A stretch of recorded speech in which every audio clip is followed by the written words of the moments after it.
जम्मू आ गए, दिल्ली आ गए, अलग अलग जगह पे आ गए और अभी सरकार उनको कह रही है कि फिर से हम मेरी बात समझ गए कि सबके साथ मर्डर हो जाता है। आर विश्वनाथन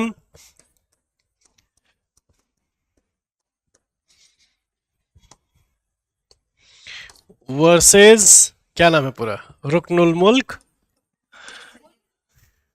रुकन उल मुल्क सैयद अब्दुल वाजिद। बहुत लंबा नाम है ना इनका। कौन सा?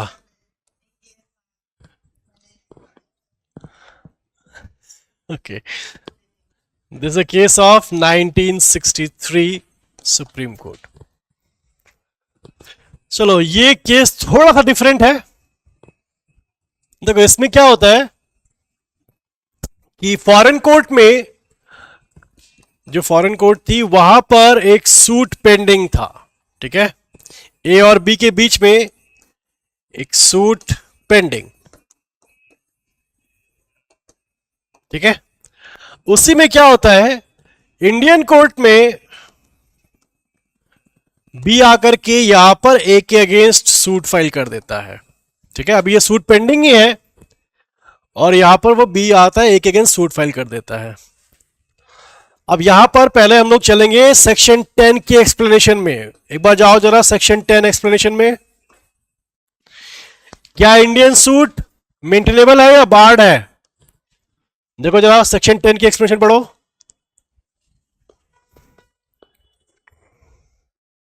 इंडियन सूट बार्ड नहीं है, इंडियन सूट चलेगा। तो मतलब ये सूट बार्ड नहीं है, this suit is maintainable. Maintainable so मतलब फॉरेन में भी एक सूट चल रहा है और इंडिया में भी एक सूट चल रहा है, ठीक है। और अभी इंडियन सूट जो है वो मेंटेनेबल है और अभी ये पेंडिंग है, और पेंडिंग है ये वाला, और इसी टाइम पर ये सूट जो है वो डिसाइड हो जाता है। This suit gets decided. अब क्वेश्चन ये हो जाता है कि ये जो फॉरेन जजमेंट थी, is that going to be binding upon the Indian court? क्या कंक्लूसिव हो जाएगी या नहीं हो जाएगी इसके ऊपर? पहले में तो हम लोग मान रहे थे कि एक सूट डिसाइडेड है, फिर दूसरा यहां फाइल होता है, तो ये हम लोग कहते हैं कि होगा या नहीं, वो सेटिंग के अकॉर्डिंग देखते हैं। इसमें दोनों पेंडिंग थे एक टाइम पे साथ साथ, और पेंडिंग है दोनों, और एक डिसाइड हो गई, फॉरेन जजमेंट जो है वो डिसाइड हो गई, ठीक है। तो क्या ये बाइंडिंग होगी इंडियन कोर्ट के ऊपर? यस, होगी, ठीक है। चलो इसे लिखो जरा। Even if the foreign judgment, even if the foreign judgment was obtained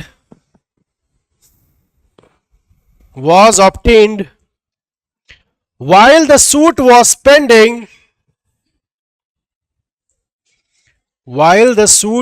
pending, in India, it will still be conclusive. It will still be conclusive upon the Indian court.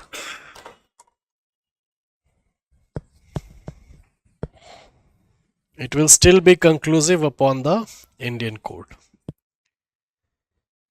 ठीक है, ये है वो केस लॉज जो इससे section 30 से related है। Subscribe for more content.